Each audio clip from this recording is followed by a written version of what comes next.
And welcome to the Actual Astronomy episode 41, the Backyard Observatory episode. And Shane, my apologies, I'm a bit dragged out this morning because I did pretty much stay up all last night. I slept for about 3.5 hours between 12:30 and quarter to 1 and about quarter to 4 in the morning. So I did ramble on a little bit in the last episode. I'll try not to subject you to that as much on this one. The life of an astronomer, no sleep. I mean, it does go back to the fact that we are actual amateur astronomers. We're doing this because we love to do it, and if it is clear in that, like we're going out and actually doing visual astronomy, and then we sort of report back on our observations once a week, and have that conversation, and working through our new gear, and then on the other one, we focus on some of our other interests. And this one is something I seem like I go through a period or two every year where I get obsessed with backyard observatories. Yes. And I know that your obsession has in fact, in the past anyway, led to the purchase of a backyard observatory. Do you want to talk a little bit about your observatory first? Yeah, for sure. So I have a backyard observatory. It's a SkyPod. It's like a plastic molded dome observatory that has a little door on it, and you flip open the dome. It looks like when you think of a astronomy observatory, this is kind of what you think of in your mind, I think. And you flip up half of the dome. It rotates 360 degrees to expose any part of the sky. And an observatory was something that I always thought would be nice to have. But, with the cost of them, I just never really thought that I would own one. And then I kind of lucked into the one that I have today. One of the members in our Royal Astronomical Society Center had one and was moving away from the city. And at the time, I'm still the newsletter editor, and he would send me some astro photos occasionally. And I got an email from him saying, "Hey, Shane, I don't really know how to use the club email lists too well. Can you send out an email telling the club that I have my SkyPod for sale for $500? Oh, this is sounding like insider information. It is. Yes. I was totally abusing my privilege. So I said, you took that role as a volunteer newsletter editor for 10 years in order to save a couple $100 on a SkyShed pod. Well, I saved probably like $5,000.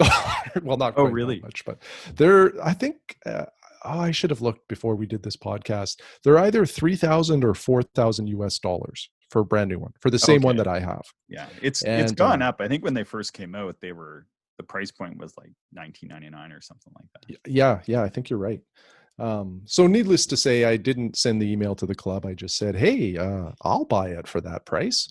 And like I said, I really wasn't planning on an observatory. I just lucked into it.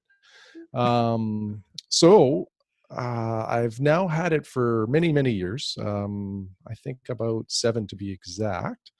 And you know what? My interest on an observatory is kind of waning now. I'm actually thinking of selling it. So we can maybe get into some of these details. I guess maybe let's just start off with why you'd want an observatory. Like, other than, for us nerds, for us astronomy nerds, it's kind of a cool thing to have. The reason that, or what appealed to me, there's a number of things. So you store heavy gear in there. You don't have to take the gear in and out of your house or your garage. You just have it outside and it's ready to go. Mm-hmm. If you're into astrophotography, or like in our last podcast, you were talking about a tracking mount that you just recently acquired. Yeah. With any of those electronic mounts, there's alignment procedures that have to take place. There's also leveling that has to take place. All of that takes time if you want to do it right and have the mount work as advertised. Mm-hmm. And if you're an astrophotographer, the need to do that precisely is absolutely essential. And it can take an awful lot of time out of your observing session if you're messing around with alignment. Yeah. So if you can leave that in your observatory, you save that step. Yeah. So that's awesome. Yeah. If you live in the prairies like we do, There's almost always a breeze or some kind of wind. Oh, I had noticed. Which, yeah. So, not only does that cool you and make you uncomfortable, but it vibrates your telescope sometimes. So an observatory helps protect you from that. Blows your neighbor's shed into the field across the street. Yeah. Yeah, that can happen too. Yeah. If you're particularly in a city, like, your neighbor probably has a backyard light or something like that, or maybe there's a street light that's close. Sometimes you can use the observatory to shield yourself from some of that stray light, which helps a little bit. And I guess, those are probably the key reasons. Oh, so the other thing too is, like, if you have a night where you're not sure if the conditions are great, or maybe your energy levels aren't that high, if you have everything outside and you just flip the lid on your observatory to observe, you get more observing done because it's just easy. It takes a lot of the effort out of observing, and that's really nice. Cool. Really nice. So maybe some considerations that I never knew about prior to owning an observatory that make it a little bit less rosy than I first thought it was. Okay, maybe can I just hop in for a second and say, like, this is probably the most, in a way, scripted podcast that we've done, because you and I were actually having this conversation this week. Yeah. And you said, hey, why don't we just chat about this? And I was like, not even as a podcast. And I kind of said, I kind of feel a podcast coming on because I was asking you about your observatory and experience with owning one, because I'm looking at getting some land as and I call it an observing site, because I'm really looking for a place to observe out of, and for you and Mike to come out and to observe with me at. But I've been to many backyard observatories and still remain a little bit on the fence about these kind of things. So I was kind of looking for your feedback. So anyway, with that context, with me kind of thinking about getting some land, and of course, when you think about, well, geez, if I own the land and I'm an amateur astronomer, why wouldn't you build an observatory? Like, if you kind of knew those two things about me, that I'm a pretty hardcore amateur astronomer, and I've got this really great dark sky land that I bought for doing astronomy on, and you come out there and you don't see an observatory, you wonder, why did you do that? Yeah, for sure. But you have some pretty good, and I shouldn't say pretty good, you have really good advice on this, I think. So I'll let you take it from there. Well, I'll just share my experience and why it's not probably great for me, but if I was willing to put in probably a little more effort and maybe some money to solve some of the problems that I have, maybe I would get back to enjoying an observatory or actually want to keep it. But maybe I'll start off with saying too, if anybody's thinking about a backyard observatory, I think there's kind of two paths you can go down. One is you buy like a prefabbed molded observatory, like what I have, the Sky Pod. I think that's the name of it. Sky Shed, Sky Pod, something like that. It's the Sky Pod, but I think the company is, I think it's Sky Shed. Yeah, I think you're right. It's out of Ontario. And oddly enough, that company, when it started up, my observing site, and I was really excited that if we stayed in Ontario, that I would be a great customer of theirs, because they were so close to my observing site. They were less than 40 kilometers away from where I observed, that they wouldn't charge me for like going up and setting up the stuff. Like, they would just use my observing site as basically test, and I would just pay for the gear, because I was probably among the there's one other guy I know who was closer, but he built his own. So I was probably, me and my friends were definitely the probably largest group of amateur astronomers to where Wayne and that has their facility over there. So I was really excited about that. And then, of course, I move 3,000 kilometers away or whatever it is. Yeah, I think they're one of the more popular manufacturers of observatories, but there are a couple others. Unfortunately, I don't have their names off the top of my. Think I was looking. The only reason why I know this is I was looking at them recently. I think there's Home Dome, which I believe is another recent Canadian product, which is out of BC, and I think their dome actually will fit on the Skyship Pod. Now the Skyship Pod is like a clamshell, so that half of the dome flips up. The Home Dome is like a full-on proper dome, and they also sell bases. I think it's around the same price as the Skyship Pod. There's Exploradome, which is a little bit higher end than those two, and requires a little bit more of a significant investment. I think you really have to build a building around it, and I've been in at least one of those.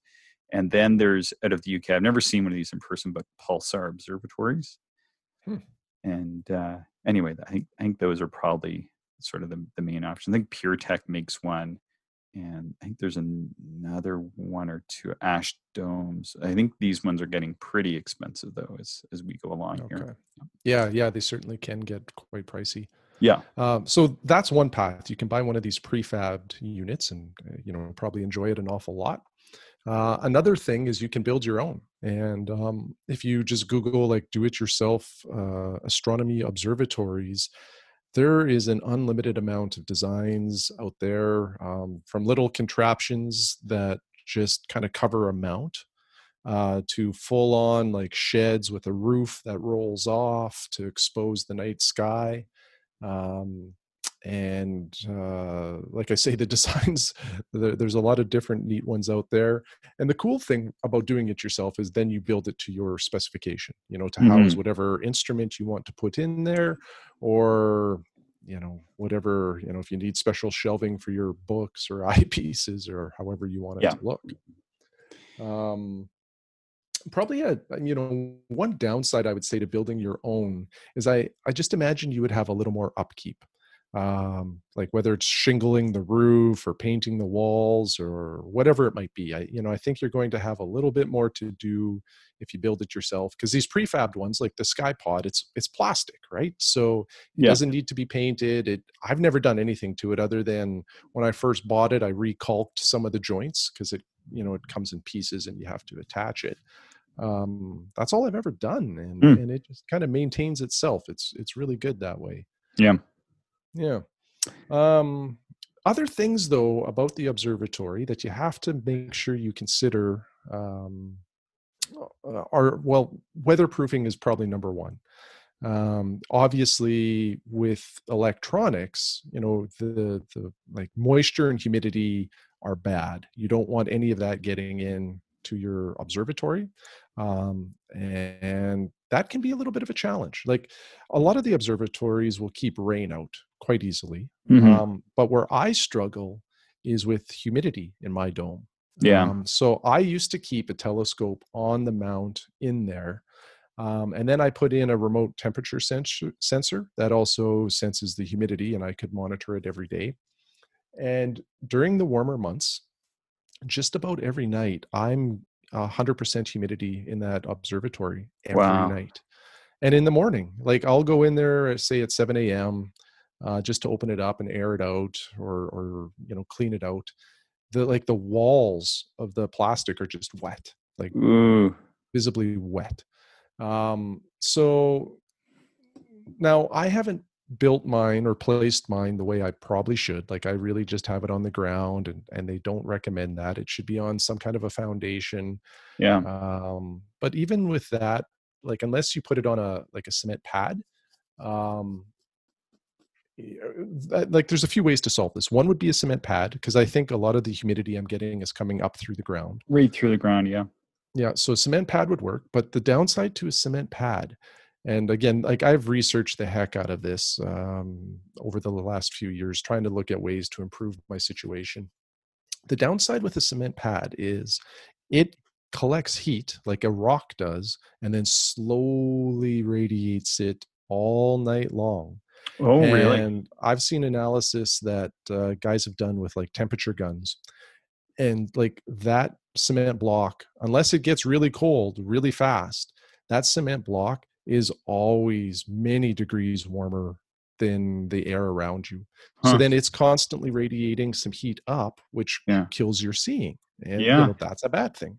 Huh. And my dome, on any summer day, it could be 25 degrees out. As long as the sun is shining on it, it will exceed 40 degrees Celsius within the dome. Oh, wow. Now, there's things you can do to make that better. Like I believe SkyPod offers observatories with insulation in them. So that Yeah. helps keep the sun out. But it's really like a miniature greenhouse, even though it's not see-through.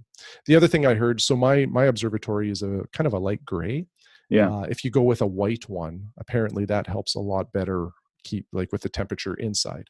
Yeah. But I'm mentioning that because if you have a concrete block, well, and it's getting 40 degrees in there during the day, that It's concrete is really yeah. heating up a lot. So Yeah. some considerations there. So now let's say you don't want to put it on a concrete block. Well, some people will put it on a deck, but Chris, you'll know this right away that a deck just introduces vibration. Yeah. Like if you have a tripod or a pier and it's connected to any of the wood in that deck, I don't think it really matters how well that deck is braced. If you just like lean on your chair a little bit, and if you're observing a planet at a high magnification, there'll be Yeah. vibration that transfers through that, and you're going to notice it and it'll frustrate you. And if you're doing any kind of photography, it'll completely ruin that exposure. Yeah. Yeah. So, but the nice thing with the deck is it would allow the observatory to breathe a little bit better, right? Yeah. So Now, you wouldn't have the humidity issues or the yeah. heat issues. Now, I suppose the only thing you could do is like drop a pier in through like a hole in the deck and go that route. Yes, that's what a lot of people do. Yeah. The middle of the deck or the wood, the wood base would have a hole in the middle where you drop a pier down. But to do a cement pier properly, like that's no small undertaking either. You know, you're probably boring a hole, I don't know, 4 to 6 feet down, filling it with concrete. I looked at the frost line because they say you should go 2 feet below the frost line. Okay. And correct me if I'm wrong. So like where I'm from, the frost line is maximum 2 feet. And probably not even quite. So and they say, I think to go 2 feet below the frost line. So you go down 4 feet. Okay. I think here in Regina, the average frost line is 6. Oh, I'm not too sure. Yeah. I've never really looked into it. So you'd have to go, you might as well get a telephone pole. Yeah. Yeah. The reason why I never looked into it is you just have to be 100% committed to that, because it's a lot of effort to sink a cement pier into the ground. And then if in 5 years or whatever you decide you want to move it or you don't want it anymore, good luck getting that thing out. That would be a monumental effort. So those are some key considerations. My observatory, I don't have power ran to it because the mounts that I used, I was just going to use portable power to power them. But I think like to do an observatory properly, you need to have like AC power ran to the observatory. Yeah. To run like a dehumidifier or to run an exhaust fan to help get the humidity out. And I've seen people online, just because I was looking recently, like running, like getting an extra bay. You can get these bays added to them and running like an air conditioner in one and a dehumidifier in another. Yeah, exactly. Which, this starts to turn into a really, really big investment, not just financially, but effort wise, maintenance wise. And, when I started to look into doing all of this stuff, I was like, gee, it's really not that hard to me to pull a mount out of my garage and throw it on the back pad. So, because it got to the point with me where all I was leaving in my observatory was the mount. So when I would want to observe, I'd take one trip out with a telescope, and then the next trip would be like my hand controller for the mount, because I would never leave the hand controller in there because of the humidity issues. The hand controller has the key electronics to make that mount work, and they're the most sensitive. So you don't want that, out there all the time. So first trip telescope, second trip the battery and the hand controller for the mount and my eyepieces, and hopefully a star chart and hopefully a glass of water, to kind of make the session enjoyable. So I was doing 2 trips to use the thing. Well, right now I basically do 2 trips to just observe in my backyard anywhere, because my little 76 millimeter Takahashi is on a mountain tripod right by the back door. So that goes out in one load. And then the next load is my eyepieces, and I'm out observing. And, another consideration, if you're putting an observatory in your backyard and you live in the city in particular, but I guess really anywhere, you have to do a little bit of a scan of your field of view from where you think your observatory will go, and then determine if there's any obstructions. In my backyard, I have multiple obstructions, and where my observatory is, I would lose, I bet, 2 to 4 weeks of planetary observing, because I would have to wait for the planets to traverse quite a ways into the southern sky before I can see them from where my dome is. Whereas if I just throw a tripod on my patio, I can observe the planets much earlier in the season. I can't even see Venus in the night sky from where my observatory is most of the time. Like the Venus observing you and I did earlier this year, there's just no way. My house was in the way. So I was just on a regular old tripod.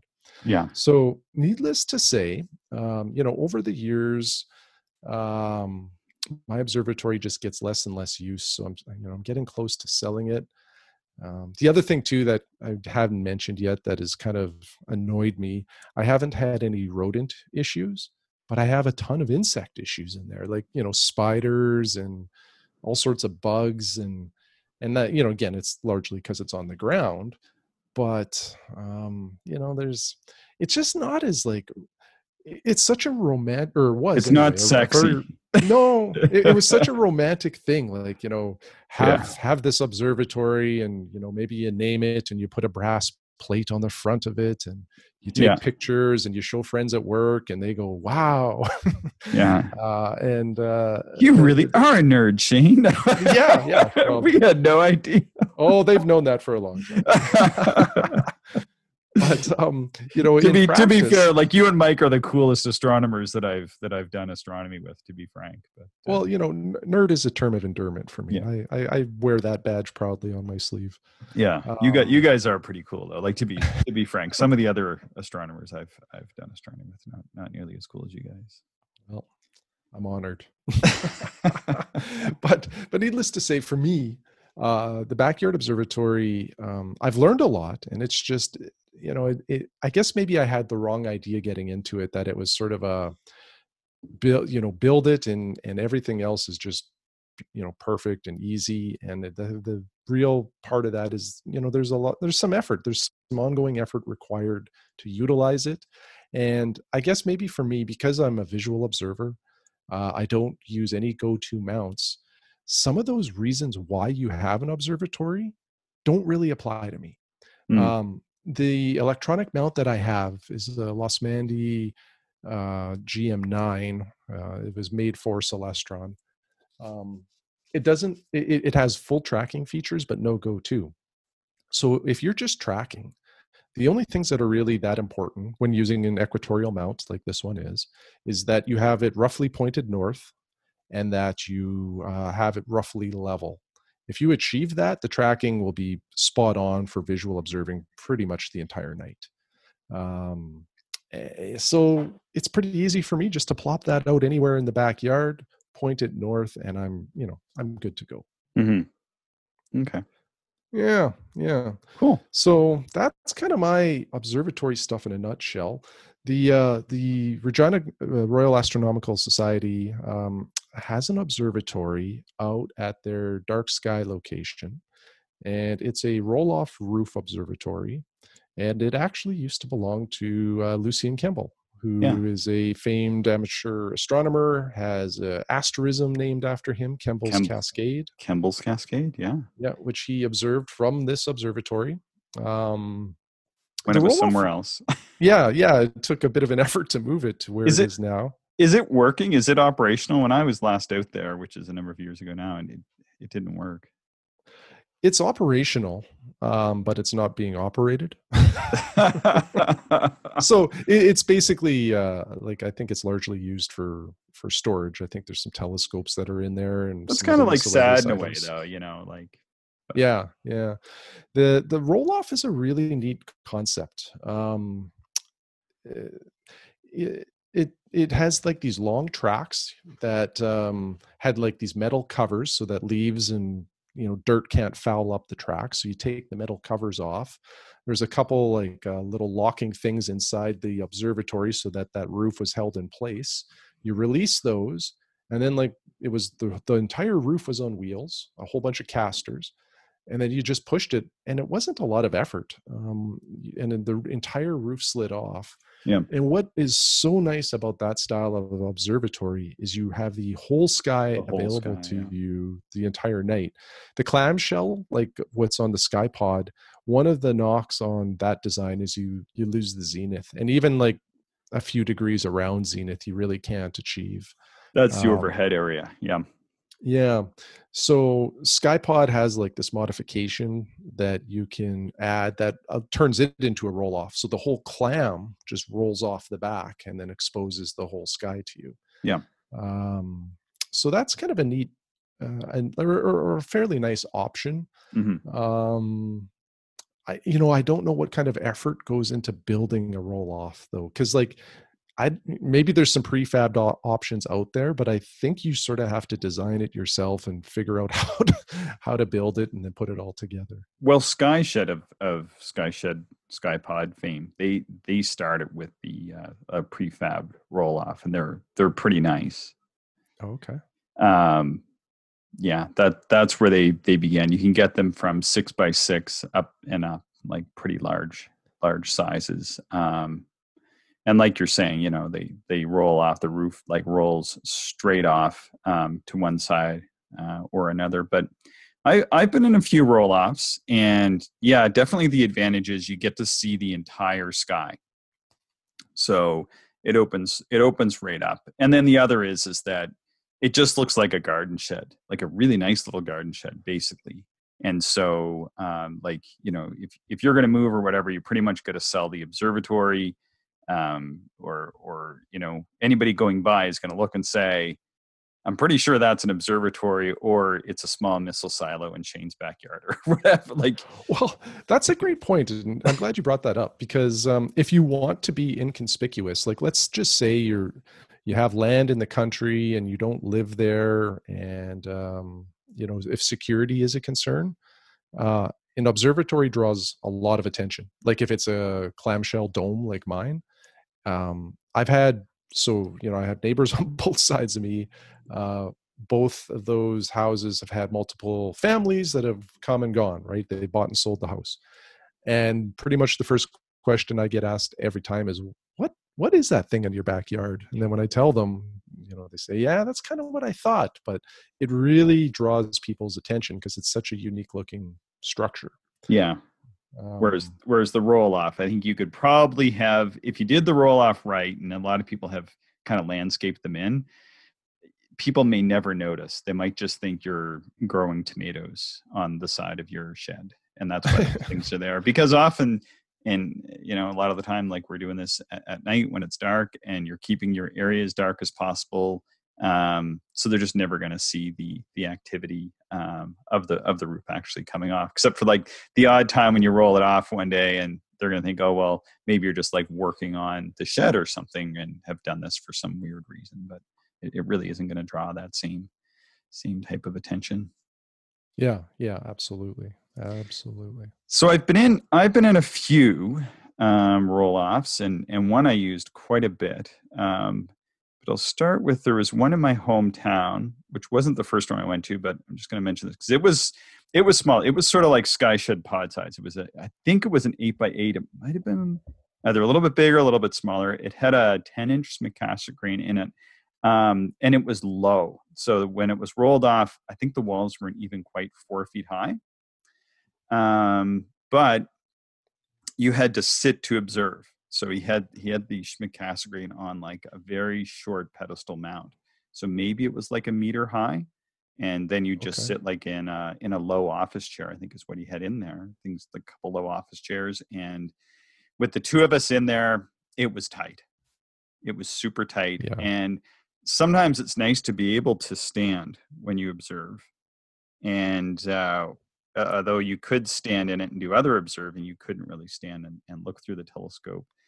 And then one of the things, and I've noticed this with pretty much every roll off, and in general every observatory that I've been to, except for the Skyship pods, seem to have done this right. Is typically they are way overbuilt. Now, I come from a zone that's impacted by hurricanes, like not really intense hurricanes, but so they tend to go really extreme on the overbuild. So I think if I recall correctly, on this 8x8, which is pretty tiny, and think about it, it's got these very short walls.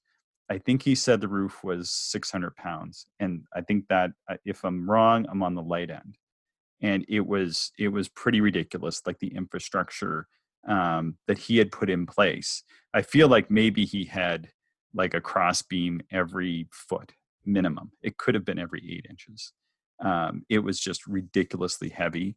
And it was very low to get into. Like he had to crawl, and like I couldn't go in there until he had it open, and then you had to crawl under the roof to go in. And I know you have to duck down to go into the pod, but you duck down and then you stand up, which seems like a bit of a pain, but it's really not that bad once you're set up in there. Hmm. But in his, yeah, you really had to kind of crawl. And it was like going into a snow fort almost, um, which I didn't care for as much. And that's like a pretty common theme, because the other one that I've been to a few times is the Abbey Ridge Observatory, which is, and so the first one was in my hometown, and the second one was in the other place where I grew up, and where my parents live now, which was where our cottage was, and now their retirement home, was the Abbey Ridge Observatory. And it's got an Exploradome, which is sort of one of the sort of mid-tier, slightly higher end prefab domes that you can get. It was built by the creator of the Earth Center Universe software, and with the proceeds from that, he put a 14-inch Cassegrain on this rocky ridge. It was just about 10 kilometers from, like I said, where my folks are. And so I've been up there a few times. And again, it's a dome, but it's on a small building. And I believe the wall height on the building is around 4 feet. So you kind of got to duck down, crawl in. It's sort of like halfway in between. You got to go in a little ways, like a couple feet, and then you can stand up. And there's a lot of room in it. Like it's pretty roomy once you're in there. But it is a bit of a scramble, like kind of going in. That's not so romantic, as far Yeah, as yeah, yeah. as Which, far as and that's kind of common, right? For a lot of these observatories, is like you said, yeah. it's like a snow fort to get in there. Um, Yeah. yeah, but once you're in, you're okay.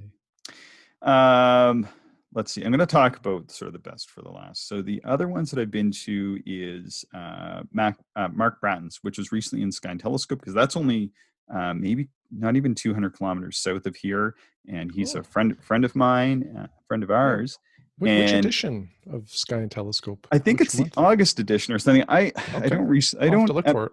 yeah, I don't at present have a subscription. I keep meaning to renew. I do like Sky and Telescope magazine an awful lot. And I have had it in the past, and my subscription, I think it ran out, and then I just hadn't renewed it. And then I was going to renew it when the pandemic hit, and then just I ended up buying the 4-inch Takahashi. That's why I didn't renew it. So anyway, and it's one of the better ones that I've seen. It's a roll off observatory. It's an A-frame that rolls off. So like one side rolls and the other side rolls, and so he's got a 22-inch Dobsonian in there, so he can see due south, and the full south sky right to the horizon, only blocked by trees and sheds and that are in his immediate distance by 50 or 60 feet, and then he can see due north. And then he's a little bit blocked east and west with the walls. The A-frame is pretty high. I'm guessing maybe 8 or 10 feet high. But they roll off a fair distance, so he just loses a bit. But the winds here, as you know, blow mostly from the east or west, and so he's got good shelter from them. And it's a 22-inch, I think F33 or something like that. So pretty high. telescope anyway. So you can kind of look over those. And as things either pass overhead or pass to the north or south, he's got pretty much most of the sky covered. I quite like that one. The most unique observatory that I've been to was brought to me. And this was a guy, and he's passed away, and I never knew him that well, but I did know him a bit. He was a great observer from the Maritimes, Bill Thurlow. He was from PEI, I think, and he had a trailer mounted 17.5 inch, which was in Sky and Telescope at least once, and he would tow around with his like Volvo or something. And so he had a utility trailer with 2 decks, and the telescope sat on one deck, and then there was an observing platform on the other. And then when he got to a place, they would jack up the top deck so that it was sort of resting independent of the bottom deck. That was the sketchiest thing. Like, you think this is a 17.5 inch f4.5. So you think how sketchy it is to go up and look through somebody's like 18 f4.5 on a ladder. Now place that ladder up about 3.5 or 4 feet on the second deck on a trailer that's at a dark sky location, where it's pretty tough to actually get all 4 feet on any part of the trailer. So you have to get like a team of people around to like hold up one leg. And that's how I observed through that telescope. It was the scariest, most sketchy, most unique observing experience. And like, I suppose if you fell off the ladder on a like a 17.5 inch f4.5, it might twist your ankle, but you're probably going to be okay. If you fall off this, you're really going to hurt yourself. Like, it was really high up. Like, it felt super, super sketchy. Not recommended. There's a reason why that hasn't caught on. As far as clubs go, like we have at the local club here, there's the dome on the roof of the Science Center. Mm-hmm. It looks awesome.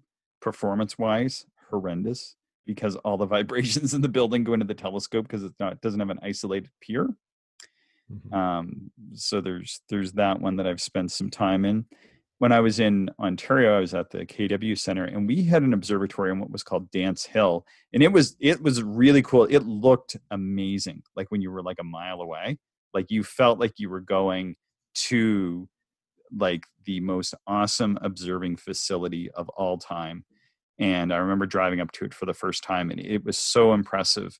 But the buildings had fallen into disarray and were no longer really usable. They weren't using them.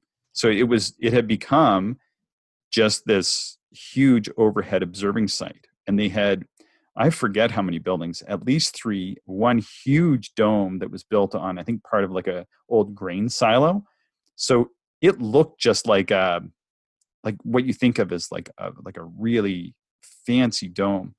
And like I said, from a mile away or 2 kilometers, it looked awesome. But once you get up close, like everything was rusted. Even like this, like they had been using some of I think they had some roll-offs or something there too.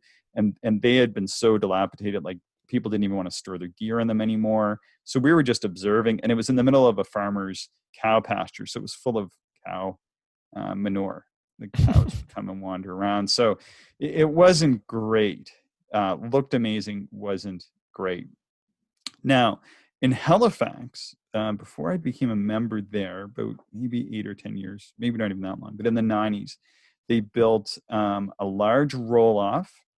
I think, and I probably am wrong, but I think it was about 16 by 24 or something like that, big. So that's a really big roll-off. Considering like a private personal observatory, you're probably looking 8 by 8. This thing is huge because they wanted a pile of people to be able to go in and set their scopes up.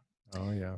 They had a plan. So the first thing they built was actually a restroom, which most observatories owned by clubs or even private individuals overlook, is having a restroom, which is really important for all genders. Whereas, some genders can more easily make use of outdoor rustic facilities. Others are not as comfortable, just the way it is. And they put in a really nice washroom facility so that it was really accessible to all genders to go out there and make use of it at night, which was really good. And they put this big observatory roll-off in, and the plan was to put a warm room in, and and this was the best thing. They built this warm room. I think it was 10 by 10 or something like that. Not really big. It had like an old kitchen table and chairs, and I used that warm room like so much. That was the most used facility that I used out there. The washroom, like I'm used to camping, whatever, so not a big deal for me. And then the roll off was great in the winter. In the summer, I almost never used it. In the winter, it was great because you could roll it off and it was clear of snow and ice and everything.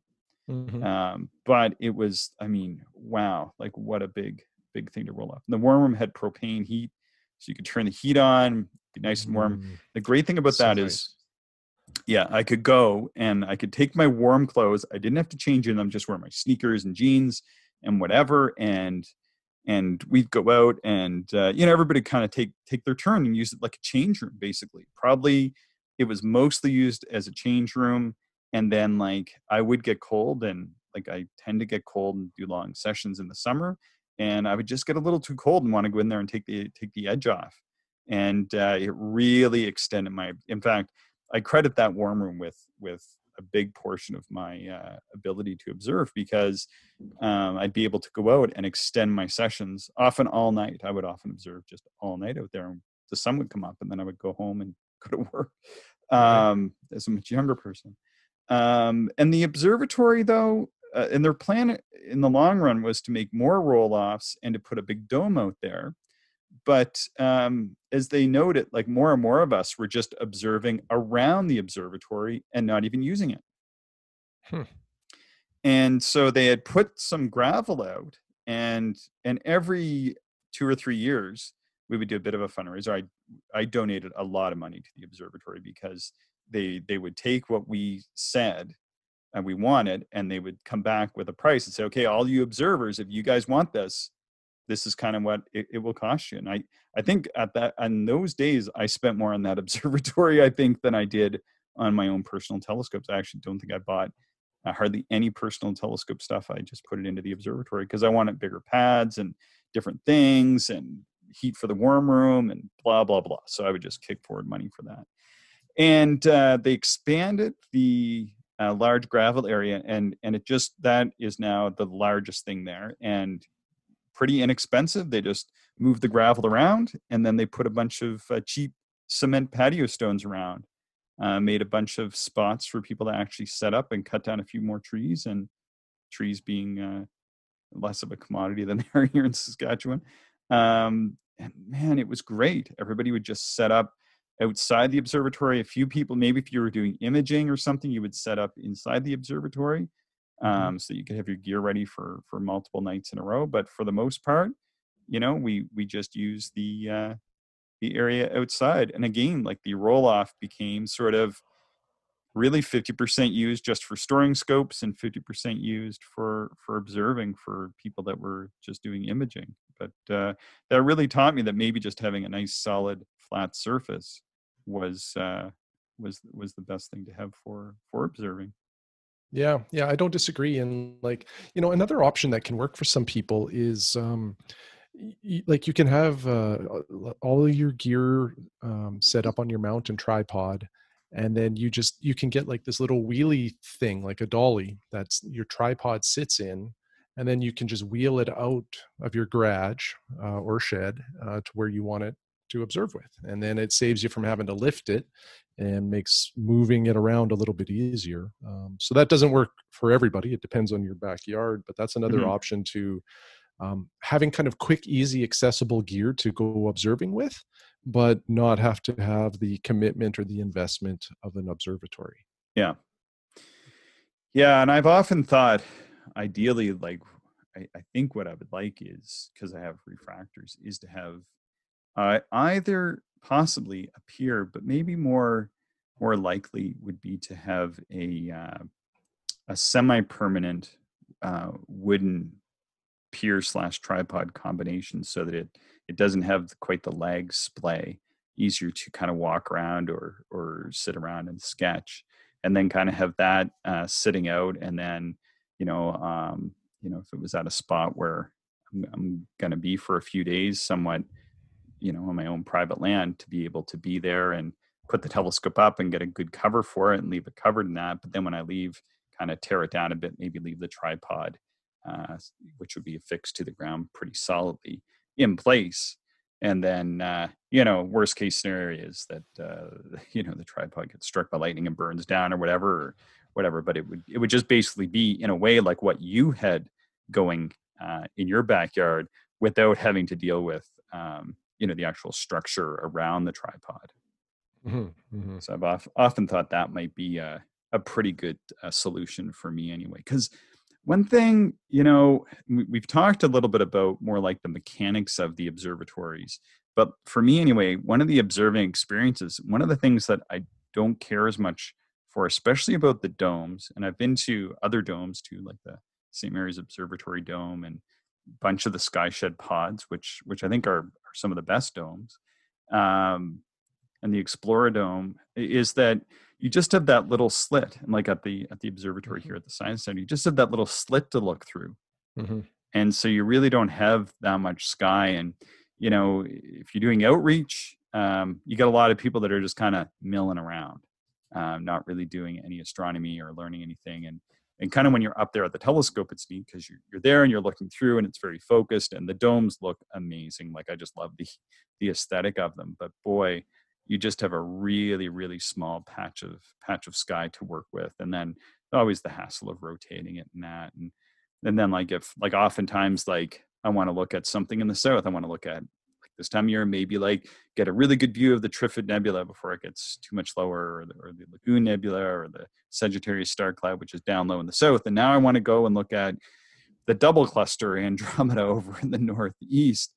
And so you'd have to slew the telescope over and move the dome all around, and then kind of get it lined up with that part of the sky. Seems kind of like a bit of a hassle to me. So yeah, and it's different for everybody. I think it's important that people have awareness of all of these potential considerations that you need to make if you're going to build yourself an observatory or buy one of these pre-made ones. Because they can be great and they provide a lot of benefit, but it doesn't come without some trade-offs. Yeah. I think as well, maybe even if I went a step further, might be to an observing deck. I've seen lots of people do this, and they'll put isolated sections on the deck for either setting up a tripod or putting a pier, or some people use a portable pier like I was talking about before, and then they just have it sitting there, and they bring the telescope out and put it on, and then they'll have a chair and a table and that kind of thing. It's sort of like an open air observatory. That is some appeal to me, though typically they don't put any sort of railing or anything around it, so I would be a little bit nervous. I found one I was going to send you this week, and this person put a roll-off shed, a tiny shed that rolled off around his telescope, and the deck platform was maybe 4 or 5 feet by 6 or 8 feet for observing on. But I think if I did that, I'd break my ankle eventually stepping off the back of the deck when I, because I'm not as good about kind of being aware of my ground surroundings in the dark like that as some people must be. Because boy, I feel like that just has breaking an ankle written all over it. Yeah, definitely adds some danger. Exactly. So anyway, I'm not really sure what I would do in the long run. And it's certainly really fun to kind of sit around and daydream about the different options. But I really think in reality, just having some sort of permanent pier or tripod even set up, and sort of in my mind, I think what would be super cool would be to have that tripod arrangement, some sort of relatively inexpensive, easily replaceable tripod that was maybe staked into the ground, and then have almost some sort of bought at a very inexpensive price, antique table and chair out there to have my star charts and that on. I think that would be really kind of cool looking as well. And you could tell people you had an observatory, and then when they came and saw this, I think people would laugh, and it would be funny. But I think the practical application of just having a permanent tripod, and then a good table to work from and put your eyepieces on when you walked out there, I think that would be pretty awesome. So you just take your telescope out. So you're probably down to that 2 trips again, but I think the comfort level would be would be really, really high, either just even in a field if you had a flat spot, or or maybe put a deck on. But I think the more rustic you can make it, I think the least maintenance you would have to do. And I think it also, like, to have that, I think would be a pretty cool aesthetic. So in my mind, that's kind of what I'm working towards, is this very, very basic setup, but still to call it an observatory. And then hopefully people would come and then see it and laugh and realize there's nothing there. It's the spot, really, I think is the key. Yeah, for sure. Well, that's sort of what I have for Backyard Observatory, Shane. We've kind of taken people on a little bit of a tour of some of the ones that we've been to. I've been to a few, and I've seen lots of presentations on them. I guess the one thing that I don't care for as much about being in an observatory is that they inevitably block that one part of the sky I'm trying to observe, even at their best. So it can be a bit of a challenge. And I think as well, they never seem to cut as much of the wind as I would have dearly hoped. Mm-hmm. Yeah. The clamshell is pretty good for blocking the wind. The roll-offs, you're a little more exposed, but everything's a trade-off. Yeah. Whatever I do, I don't want to have high walls, and I keep drawing it out, and the walls just get lower and lower and lower until I'm back on the ground again. So it's just nice sort of just to be in the open air. And then like the other thing is some of the land, and this is really what has solidified my thinking on this, is kind of like unbroken land. And I sort of have a pretty big reluctance to damage natural prairie. I think, like, I've learned enough about how rare natural prairie is, that if I do end up getting that piece that is natural prairie, that I probably would be pretty reluctant to doing any damage to natural prairie. I think there's some spots on that land that aren't, but there's the big site for the observing, I think, is very natural prairie. So I think it would be no more damage than what we would do when we go and go out into the grasslands and set up our tents and stake in places. I think that's about the level of damage that I would do. And I think that doesn't really have any appreciable damage to the natural prairie environment, just no more than what a few stones might do over a period of time. So anyway, that's where my thinking is right now. And I think it would be certainly a lot of fun to have something, but at the same time, really, once you get out there and start observing, it's really just about what you're looking at and the fun that you're having, whoever that you're with. Yeah, exactly. Just about getting out and enjoying the night sky. And for me, part of that is just keeping it simple and, as little effort as possible. I really hope that you're going to say keeping it real.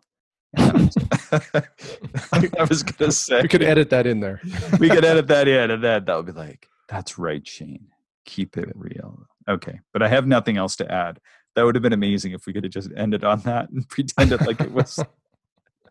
that was the way it was. But anyway, okay. Well, unless you have anything else to add, I think I'm good. I think I'm kind of settled into maybe not getting a fancy observatory and just enjoying the night sky and trying to get a very simple plot of land to pad out a spot in the tall grass.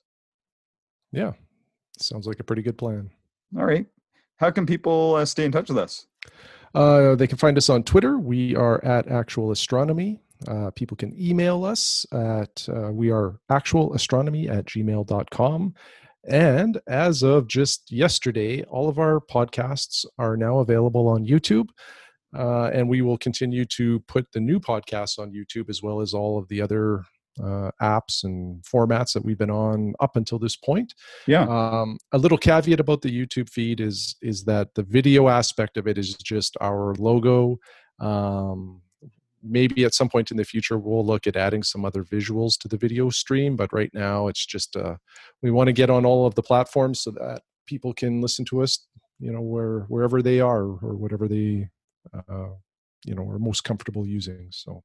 Sounds good. Well, and Shane, you are the one to thank, and I sincerely thank you for all of your work and the awesomeness sometimes inserted in German for some strange reason by my iPhone, but I really meant to say, yeah, that's really awesome. You know, the work that you've done here, I certainly do appreciate it, and all the work that you do on the podcast, and putting up with my my bleary-eyed, very tired ramblings on weekends such as this. So thanks so much. Yeah, thank you, and thanks everybody for listening.